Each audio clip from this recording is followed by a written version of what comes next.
The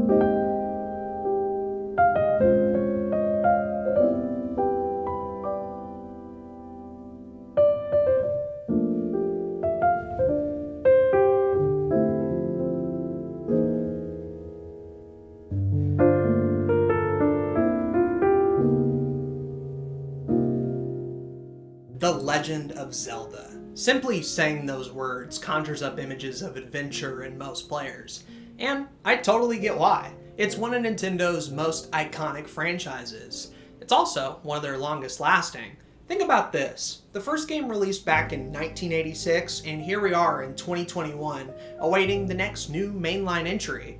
It's crazy to think how Nintendo managed to keep Zelda both popular and relevant for all these years. Can't imagine what changes they ended up making to make the series accessible for a modern audience. These are all very tough questions, and ones that are tough to answer in a video. But if I wanted to boil it down to one simple question, one that I've seen on forums, videos, and fan communities, that question would be, what makes a Zelda game a Zelda game? This is like a holy grail among Nintendo enthusiasts. It's trying to look at the entire history of Zelda, the games, the spin-offs, the manga, and even the interviews, and trying to piece together what qualities make these games so good. So this video catalogs my entire journey of trying to answer that tough question.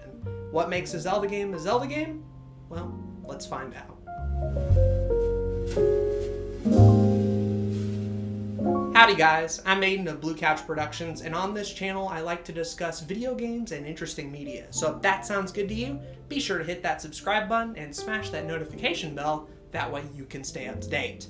That question, what makes a Zelda game a Zelda game? It could be answered a variety of different ways, but I'm pretty confident I picked the best first step. I began my quest by making a pilgrimage to twitter.com. I'd hoped that by asking my friends, they would give me some answers that would help me narrow it down to 3 pillars. These 3 key factors then would help me best describe all Zelda games. What are the responses that I got? Well, the most common answer I received was a sense of adventure.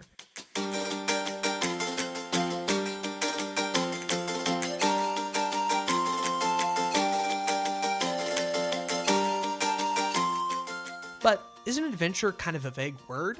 At least in a Zelda context, adventure can mean a multitude of things. The most obvious one, of course, is the story.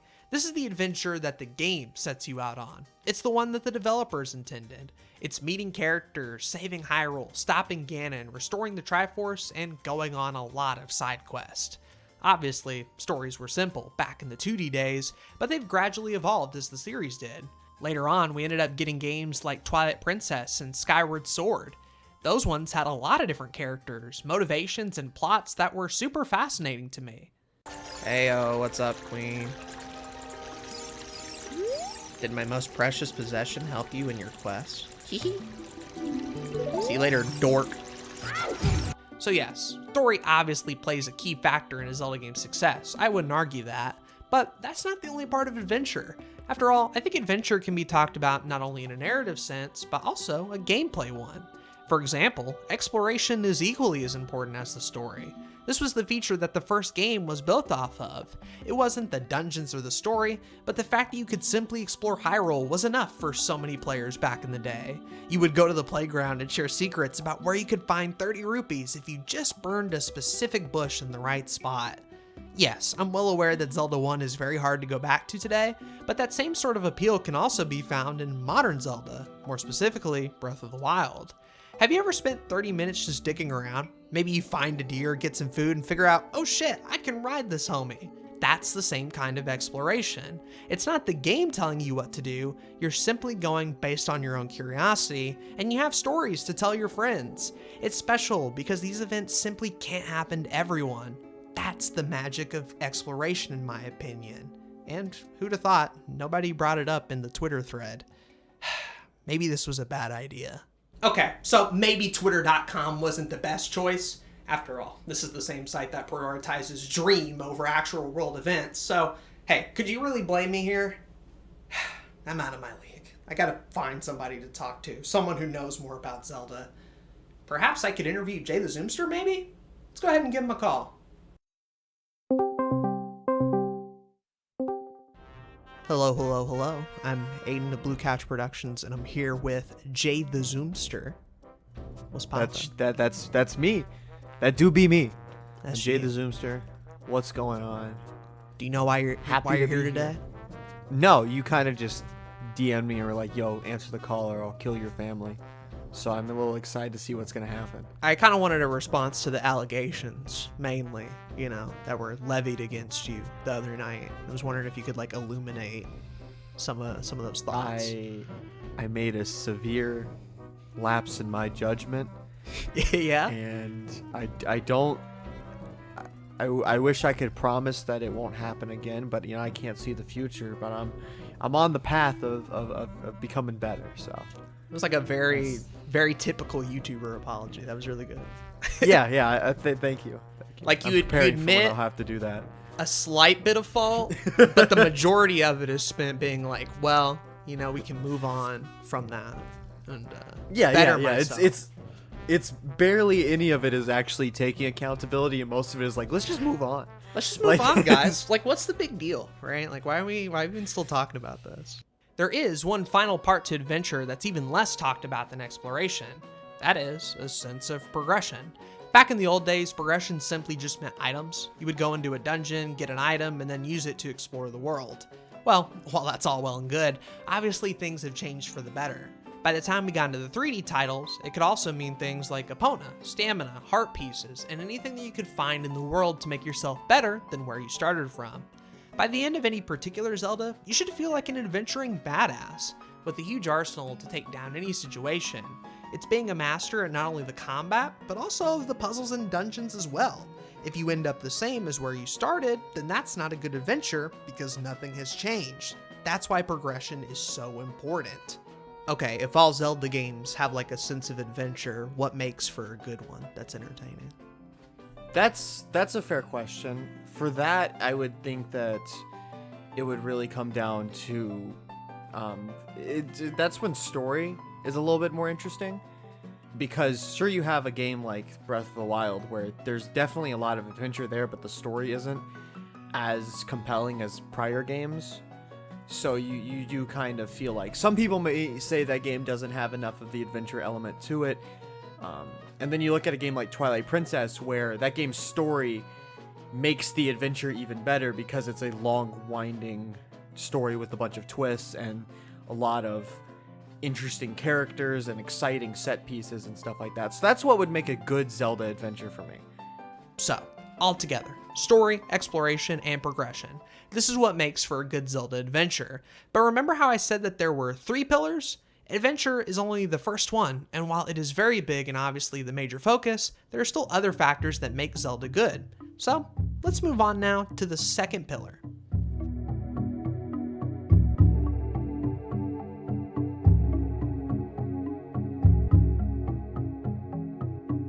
While I may not be the biggest fan of Zelda dungeons, I do have to admit how important they are to the series. They were featured all the way back in Zelda 1, and while it was simple to get through, it did establish a through line. When we got to Link to the Past, it was expounded upon, with multiple rooms that required a bit of backtracking to beat a dungeon. Ocarina then took it a step further, using the environment and the visuals to make all these dungeons aesthetically different from each other. It was no longer simply a boring white temple. No, this was the Deku Tree or Dodongo's Cavern. There was a history behind the Spirit Temple and the culture that used to live there. This made the world feel more alive, and it made the dungeons feel like they had a part to play, not only from a narrative sense, but a gameplay one as well. Ocarina also started to use the puzzle-solving elements more efficiently, pushing boxes, managing water levels, going through walls. These are mechanics that are hard to wrap your head around at first, but gradually become easy to figure out as you continue through the dungeon. Designing good puzzles is often a very tough task, and one that's not rewarded, but I gotta commend Nintendo for always finding a way to make them satisfying and fun, often starting from the solution and working all the way back to making each step of the process make total sense with hindsight. Once you've figured it out, of course. This is gonna sound really dumb, but just walk into the... Jay. What? Just walk into the wall. Okay.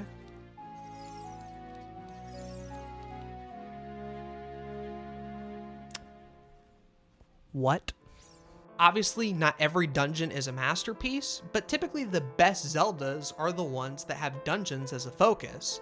I'd argue games like Twilight Princess are benefited by the fact that Nintendo spent so much time on these dungeons. Even if the item at the end, let's say, wasn't worth it, or if the boss was super easy and not very fun, Twilight Princess made the dungeons worthwhile because they were fun to experience on their own. And for some people, that even necessitated replaying the game. Because think about it this way, the story is always going to be the same. Exploration can often lose its magic after the first playthrough, but something like a good dungeon can last forever. It can keep you coming back to a Zelda to re-experience it over and over again. What about Zelda dungeons make it such an integral piece to this franchise, you think? So I think it's the fact that without the dungeons, the game is a lot less interesting for a lot of people, especially if you're really into problem solving and Metroidvania type gameplay, because a lot of dungeons do follow a very type of pattern that Metroidvanias also have. You know, you got a bunch of open pathways, only one of them works. You got to go down some dungeons, you'll go down like 60 doors down the line just to get an item that you go all the way back to the first room, and now you can access another room that you couldn't before. And a lot of people love that. I really like that. I think it's really cool for this franchise. And without that, when you take a Zelda game without dungeons, it's like you got to fill the void with something. And so that's why I feel like it's become such an integral thing, because it's that problem solving aspect that has been mentioned, but it's also like how the adventure needs progression. It's part of the Odyssey feeling. You go one place on your adventure, and now you have to solve a problem to get to the next place in your adventure. So you've brought up Breath of the Wild several times, because I'm not gonna lie, that was the partial reason for wanting to do this video, because it's like, oh, here's a game that's like, hey, that formula we've been doing, let's do something else. Let's do something else with it. And you get a lot of discussion from both sides of the aisle of people being like, this is a great refresh, this is something new for Zelda, this is awesome. And yet, equally, you have just about as many people, mostly from the hardcore Zelda community, that will argue up and down that, hey, Breath of the Wild is a great game and all, but it's not Zelda specifically.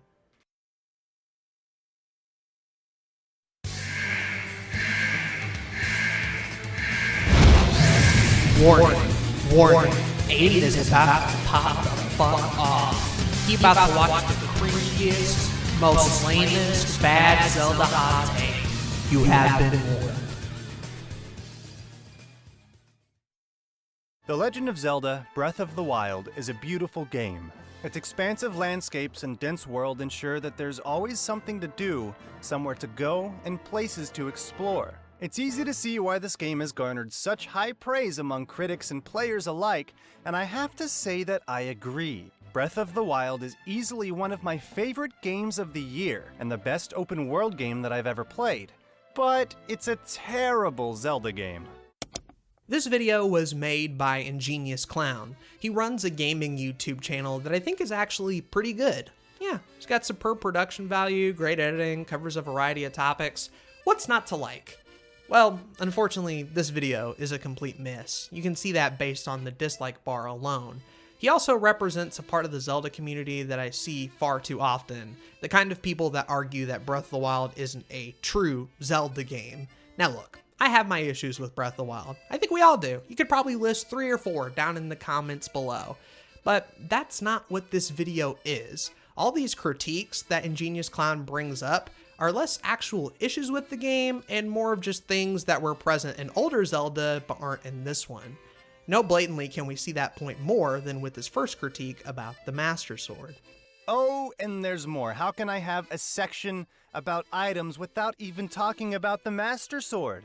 You know, the legendary sword, aeons old, meant to be wielded by none other than the holder of the Triforce of Courage? You know, the blade that is said to seal evil and protect the land of Hyrule. The blade that can only be used for a few minutes before having to change its battery. Wait, what? The Master Sword's power is depleted. Huh? So my 10,000-year-old legendary evil-sealing sword breaks after using it for a few minutes? Why? Sure, the sword doesn't actually break, but it's pretty much the same thing. It runs out of energy and needs some time to recharge, but come on! This is the legendary blade. I can accept the fact that it might not be the strongest weapon in the game, but for some reason, the fact that it runs out of batteries is something that I find profoundly insulting, not just to me, but to the franchise and the idea of Zelda and the Master Sword in the first place. This just seems like a nitpick above all else. Who actually cares about this stuff?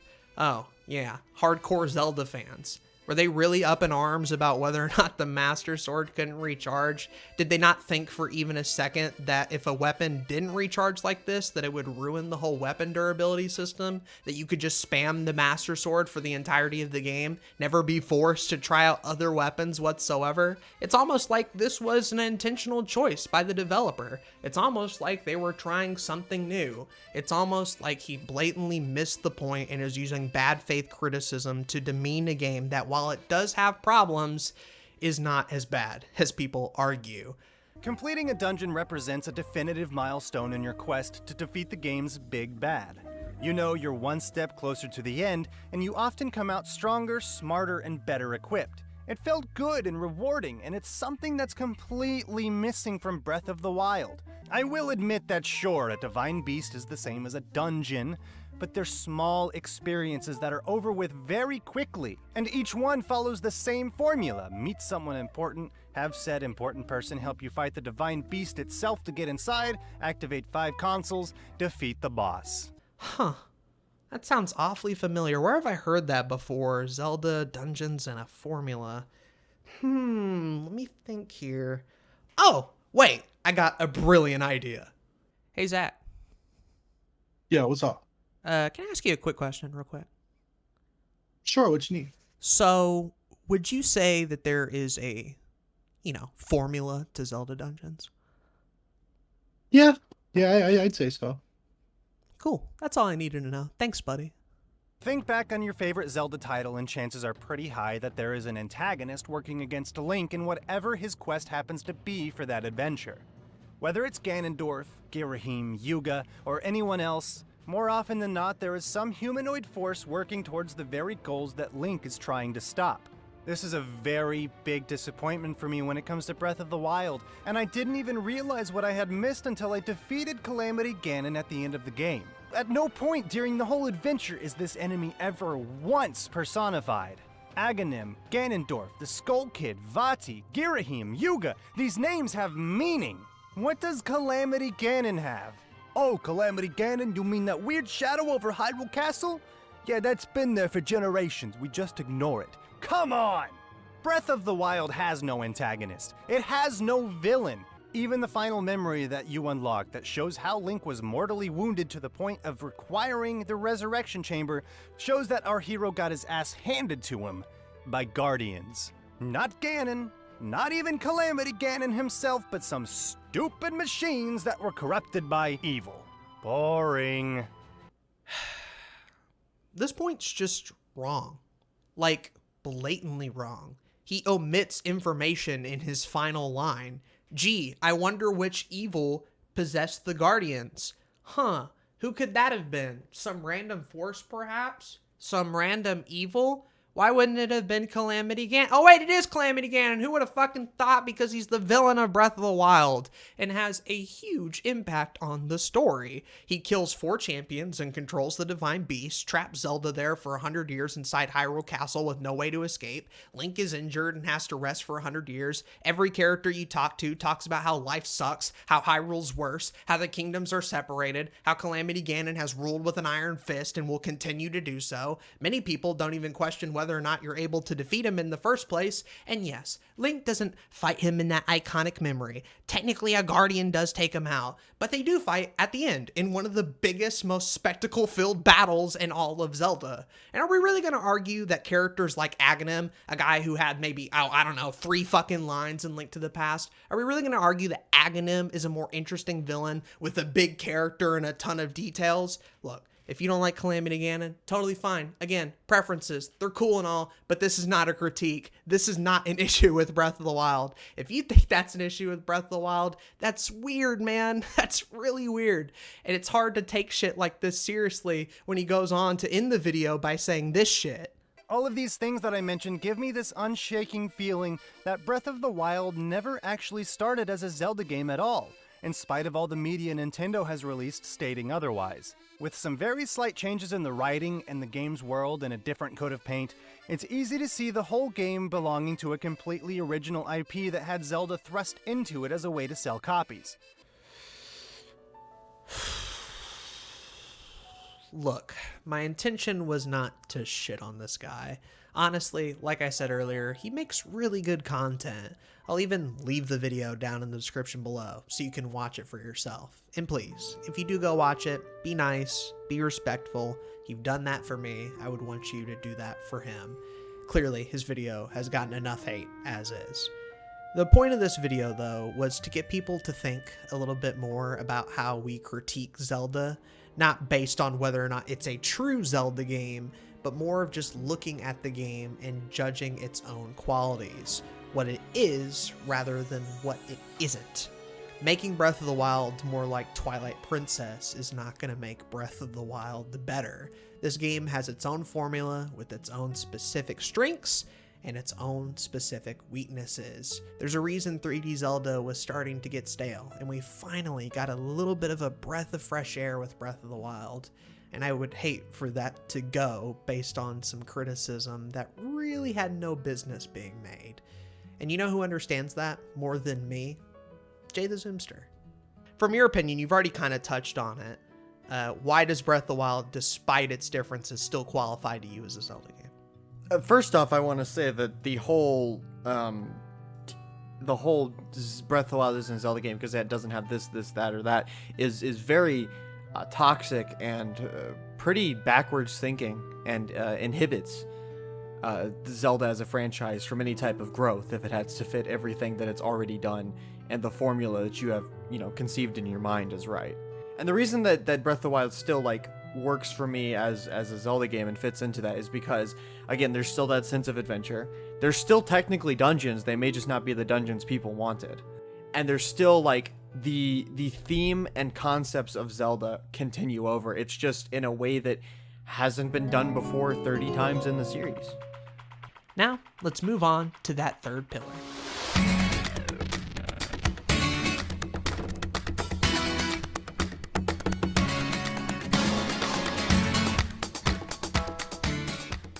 This third and final pillar was the toughest one to figure out. At first, I thought it should go to something like the story, but that made more sense to put it in the adventure category. I also considered maybe the bosses were the third pillar, but then quickly realized that throughout all of Zelda history, the bosses have never been a major focus. I even had my friend Jay the Zoomster suggest that perhaps it should go to horse riding? So you got 3 main pillars, right? Yeah. Can we fit in another pillar for horse riding? Oh shit. Because that's really important. Yeah, it didn't make much sense to me either. Eventually, it hit me though. The third pillar of Zelda game design was combat. Yes, I'm well aware that in so many Zelda games, combat is essentially pressing the A button at the right time, but that hasn't always been the case. Zelda 1 is a good example of how combat can become a huge factor. At first, you just start out with the sword to kill enemies and a shield to block projectiles. But as the game goes on, different types of enemies were introduced, and with that came different ways of defeating your foes. My favorite moment in all of Zelda 1 is actually this room right here. You're faced with several Dark Nuts, enemies that cannot be defeated head-on, but have to be killed either from behind or from the side. You couldn't leave this room until they were all killed, so suddenly Zelda turned into this game of movement. Getting yourself in the right spot to deal a finishing blow was a tough challenge, and it made the combat something to think about. It made combat satisfying. Oh, fuck. No. No, not again. Okay. We're gonna equip our get rid of all the bullshit on the screen item.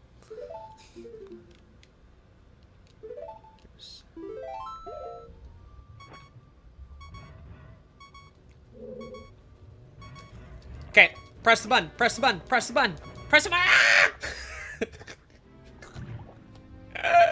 I guess that's what they meant by slowly inch over, and not just try to go up to them and Mobamba. Even Ocarina of Time attempted a lot of these same elements. It also introduced new features as well. Not only did we get Z targeting, which took into account the positioning of an enemy, but we also got items like Deku Nuts that you could use to stun your foes and attack them quickly. Sure, after Ocarina, hardly any improvement was made to the combat. There are definitely certain Zelda games that do just consist of pressing one button. But now, in recent Zelda history at least, we have games that are putting combat back into focus again. I know not many people like Skyward Sword, but I appreciate the fact that they were trying something new at the battles. Using the Wiimote to replicate a sword was a cool as fuck idea, and having motion controls made you at least think about the fights again. It's an element that I think was worth risking, even if not everyone enjoyed it. Thankfully though, Breath of the Wild succeeds a bit more in reinventing Zelda combat. It has a diverse physics system that gives you more tools and options to dispatch your enemies. Look, I know a lot of people are going to hear this and be like, no, combat is absolutely not a pillar. But tell me this, does anybody like boring combat? No, of course not. I think combat also works well with both the adventure and the dungeons. Neither of those two things would be fun if all the enemy encounters were boring and stale, right? I think at least going forward, combat is definitely a focus now. Not only did we see it in Breath of the Wild, but we're gonna see it in Breath of the Wild 2 in the later sequels. It's a part of a Zelda game that, while underrated, is still, in my opinion, equally as important. Well, you wanna plug anything? Yeah, go check out my my YouTube channel, Jay the Zoomster. You can check it out. That's about it. You can find every other thing from there, including my my Mixer profile on Mixer Facebook profile. Gaming. Oh yeah. Damn. I didn't know you still had one. I don't think I ever made one. I probably did, but I never once used it. Oh no, I never did either. Shit was trash. I forgot that was even a platform before Parker brought it up the other day. Yeah, Parker thought Mixer was not only still around, but was like an alternative to Facebook Gaming. When literally Facebook Gaming like bought them out and moved their members over there. All right, well, that's pretty much it. I got nothing else to say. Peace, everybody. Yeah. Peace. In the end, this is all just my own personal theory. My 3 pillars to Zelda are adventure, dungeons, and combat, but hey, you don't have to agree with me. In fact, if you disagree, let me know down in the comments below. I'd love to read your responses. As for me though, I'm kind of thinking about making my own Zelda game. Yeah, after all, I spent so much time on this video, I might as well get something good out of it. Maybe I'll go back to Sploder and work on a game. Jeez, it's been years. I made a Ninja Gaiden game, and I also made a... Oh, shoot! I did make a Zelda game! Yeah, way back in the day. I wonder if it's any good. Let's see. Pull up the gameplay right now. Oh my god, what the fuck happened? Is that a platformer? Like Zelda 2, the game nobody likes? Well, I'm sure it at least has dungeons, right? It doesn't? Well, the combat should be good, at least. You just run into people? Oh, gosh. I had to have got the adventure part right. And sure enough, I did. There's all sorts of iconic locations, such as Forest, White Temple, Squid Boss. The 3 pillars right there. Look, I got it all right. This game's a masterpiece. Okay, I fucked up. I'm sorry. Clearly, I have no idea what I'm talking about. Disregard the entire video. All my points are trash. Hopefully, at least, it was entertaining. If you found it entertaining, be sure to leave a like, subscribe if you're new here, but above all else, I just hope you had a good time. I'm Aiden of Blue Couch Productions, and I'm signing off. Or I would be, rather, if I had the old end screen. Yeah, we're trying something new. I'm talking while the video's ending. Maybe I'll get better watch time out of it. You should click on this video that's on screen, though. Looks like a pretty good one, honestly. Maybe I make some points in it. Probably not, but maybe.